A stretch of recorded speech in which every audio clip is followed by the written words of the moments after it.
Let's recap day 3 of the NFL draft. Next on Fantasy Football Today in 5. Welcome to FFT in 5. I'm Chris Towers. I'm here with Dan Schneier. And Dan, the NFL draft is in the books completely. And I want to give a quick word of warning before we talk about all the sleepers that we love from day 3 of the NFL draft. Because, if you listen to the full episode of Fantasy Football Today the other day, they had a nice conversation, I thought, about the relative value of day 2 wide receivers and, round 2 and round 3 wide receiver picks and whether they tend to be good values for fantasy football. And we tend to, when it comes to rookies, focus on the upside. And that's a smart thing to do because they're the type of picks who can, cost a little bit and give you potentially a very large return. The problem is we tend to focus on the guys that hit, and your day 3 discussion, Dameon Pierce is going to stand out as the we're looking for this year's Dameon Pierce. Mm-hmm. Day 3 running backs, I would argue, tend to be some of the worst values in fantasy. Very few of them ever actually make an impact. It's just, if you're going to buy into them, make sure you do it at a cheap price is the advice I would give. But that being said, there are a handful of guys this year who, did land in pretty good opportunities to make an impact as rookies. What do you think as far as the running backs to target from day 3 of the NFL draft? Yeah, I have a few I really like. I want to start with Roschon Johnson, who went to the Bears. Now, this is a player who had more than half of his yards at the collegiate level after contact, which is an insane stat. It kind of gives you an idea of what he can do independent of his blocking. And if he didn't play behind Bijan Robinson, I think he would have been a day 2 pick in the NFL draft. So I love him. I also like, if we're just talking running backs now, or are we talking all positions? Just running backs for now, yeah. Just running backs. I also like Israel Apanaganda. I don't know how to pronounce his last name, the kid from Pitt. Now, the reason I love him is because he is the straight up definition of a one-cut runner. Absolutely the perfect fit for the style of system the Jets run over there, which is one cut and go outside zone. Love that fit there. And he's got speed and he runs low and he's got power. Last running back. And that one I'll also add we are hoping Breece Hall is going to be ready for week 1, but if not, Abenakandi can be really good insurance for that. Obviously they have Michael Carter there, but, if Abenakandi, looks good in the preseason, looks good in training camp and has an opportunity, Breece Hall may not be ready for week 1 or may not be 100% by week 1. There could be a role there.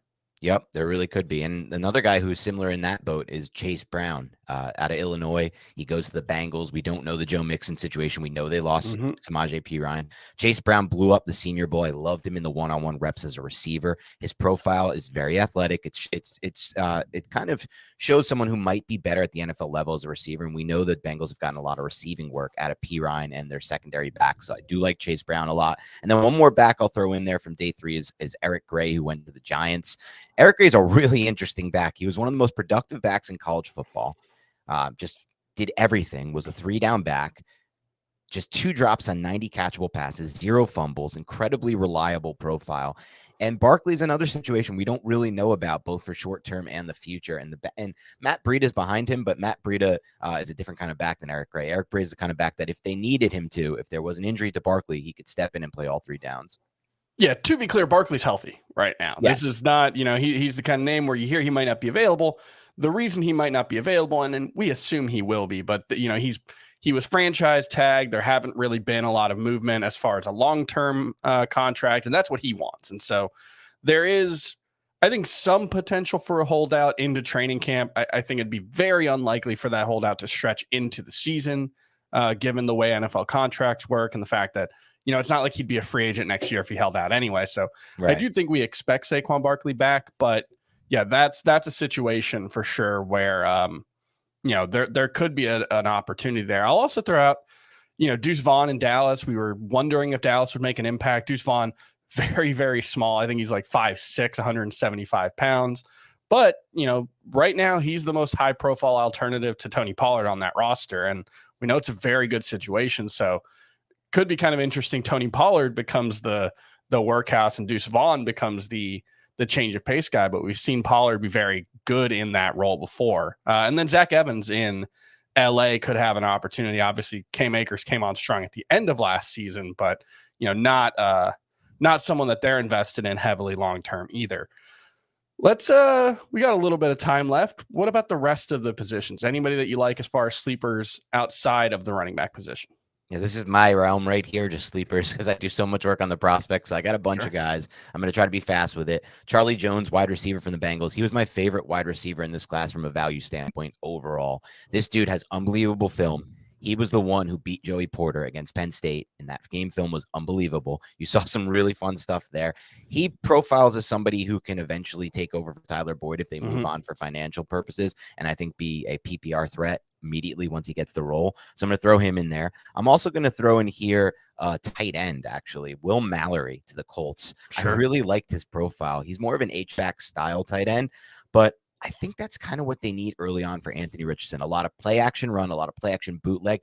Get him quick, easy design reads where you could just get the ball out to somebody athletic in space who is lined up near the line of scrimmage like a Will Mallory. So I like his potential chance to make an impact early. Then finally, Kayshon Boutte to the Patriots. I mean, look, if you asked a year ago, this dude was expected to be an easy first-round pick, incredible talent. Then there was some issues with him, maybe off-field, maybe motivational, whatever it is. But we've seen before the Patriots have done a good job at times, more so earlier, later, not in more so in recent years, but in the past of turning around these kinds of players and getting the most out of them. And they don't really, and there's a ton of opportunity there for targets there.